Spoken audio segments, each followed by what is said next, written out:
Avatar is something wonderful in my life story. It contains an incredible amount of important and interesting aspects that can be discussed for hours. However, today we will delve into and talk about one of the most intriguing and just slay aspects of this animated series. How well it reveals the topic of feminism. Avatar is essentially ahead of its time in this regard because Avatar The Last Airbender was created in 2005, a time when sexism was prevalent in both cartoon and cinema, with the vast majority of roles being male, and even worse, there would always be only one female role just to have at least one woman just for looks, and it just looks terrible. And then we see Avatar The Last Airbender, which begins with Katara being angry at Sokka for his openly sexist and simply just dumb attitude towards her.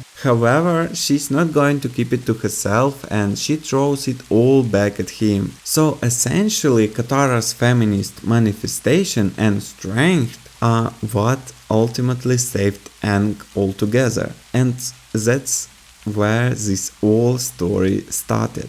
Sokka, on the other hand, is quite an interesting character because he starts off as quite a basic sexist. The reason for this is that the water tribes in this world are the most patriarchal and traditional, and Sokka undergoes changes throughout his journeys. He comes to understanding that he is not right, and if he wants to experience all the colors of life, he must change, because he understands that the entire system in which he grew up was stagnant and toxic, both for him and for others. Sokka learned the first such lesson very quickly. As soon as he got to the Kyoshi island, he cannot believe that he was defeated by women. But after checking it again in practice, he moves his mind to positions that you should consider people first of all not by their gender but by their qualities. The second such pretty big lesson he learned when they arrived in the Northern Water Tribe, where the situation is even more conservative than theirs, where marriages are arranged and women are essentially deprived of most rights, and even female waterbenders serve only a service role in the form of healing techniques. This injustice struck him because the girl he fell in love with directly suffers from this system, and also his sister Katara directly suffers from this system because she now cannot learn waterbending and it is very important for her. In the story of Katara, he played the second role in protesting against all of this because of course the first role was played by Katara, and the way she showed a stereotypical and just plain obnoxious character named Paco what she was capable of was just a beautiful arc and character development. I like the way they show sexism in the cartoon. It comes not from the point of view of the patriarchy, which is usually constantly trying to cover it up,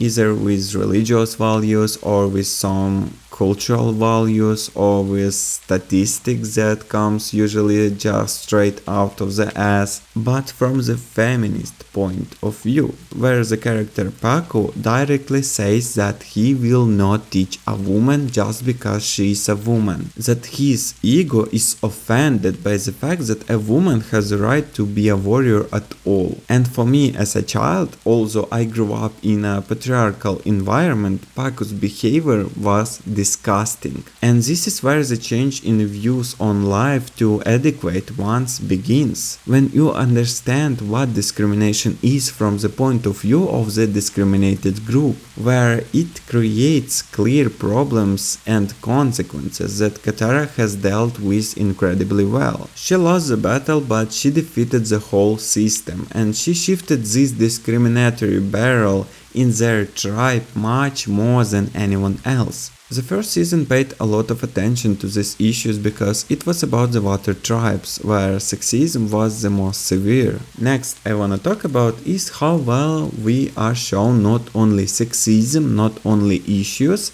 but also healthy relationships between men and women, and most importantly, healthy relationships between women. All the female characters in Avatar are independent, full-fledged and wonderful. You don't feel in this series that the male main characters dominate more screen time or importance to the story. Yes, Aang is a guy, but in general he is very non-stereotypical guy. There were even jokes about it during a performance in the theater where Aang was played by a girl, which was not pleasant for him, which is probably understandable, but still this aspect and all these jokes about his non-stereotypical appearance and behavior was quite strange at the very least. I understand that Aang wanted to see himself as a man worthy of Katara attention, but you don't have to be a specific gender or have specific gender stereotypes in your appearance or behavior to get romantic attention from someone. I gave the example of Aang in order to explain that the Avatar team is incredibly important to Aang, and if it were not for the woman Katara, there would be no one to save him at the end of the second season. What is funny though is also if it were not for the woman Azula at the end of the second season, Aang would not need to be saved. I think this says a lot about gender equality in the series, and it's just cool. It's pretty cool, I like it.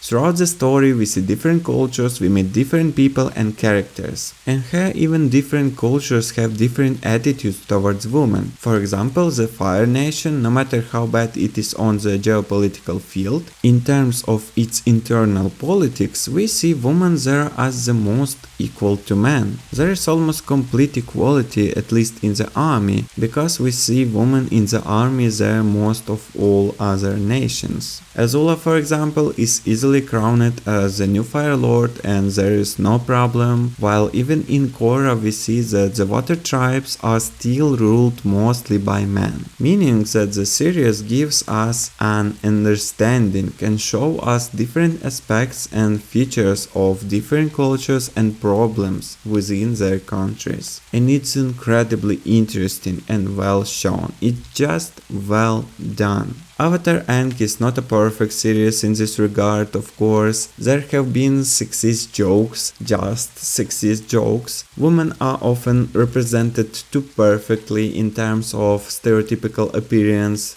There are some problems, but considering how long ago this cartoon was created and how many wonderful aspects there are in this regard, I think it is phenomenally important and brilliant. And I think that's all for today and probably tomorrow. Yeah. So thank you for the view and thank you for your attention and bye.